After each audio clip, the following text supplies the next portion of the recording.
আসন্ন আগামী জাতীয় সংসদ নির্বাচনে ৪৬ নওগাঁর ১ পোরশা সাপাহার নিয়ামতপুর আসনের বাংলাদেশ জাতীয়তাবাদী দল বিএনপির মনোনয়ন প্রত্যাশী নিয়ামতপুর উপজেলার বিএনপির সাধারণ সম্পাদক মুস্তাফিজুর রহমান বিশেষ প্রতিনিধি সাইদুল ইসলাম হেলালের পাঠানো প্রতিবেদনে দেখুন বিস্তারিত।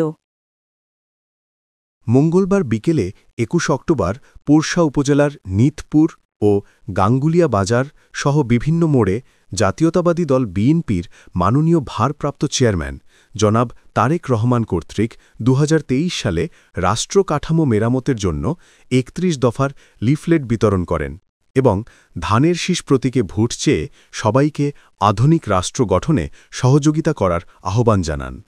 তিনি বলেন, বিগত ১৭ বছরে যে সরকার ক্ষমতায় ছিল তারা দেশের সব প্রতিষ্ঠান ধ্বংস করে দিয়েছে, রাষ্ট্রকে ফাঁকা করে টাকা পাচার করেছে।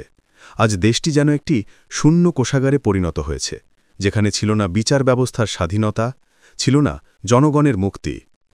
এ সময় তার সাথে উপস্থিত ছিলেন বিএনপির অঙ্গ ও সংগঠনের নেতৃবৃন্দ।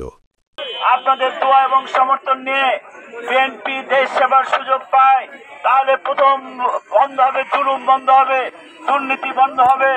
এবং প্রিয় ভাইরা আমার, সাধারণ মানুষের মুখে হাসি ফোটানোর জন্য যারা আমার শ্রমিক ভাইরা, যারা মধ্যবিত্ত এবং যারা কৃষি শ্রমিক, এসব ভাই দরিদ্র পরিবার, তাদের প্রত্যেককে বিএনপির ভারপ্রাপ্ত চেয়ারম্যান জনাব তারেক রহমান নির্দেশ, তিনি প্রত্যেকে একটা পারিবারিক কার্ড পৌঁছে দেওয়া হবে।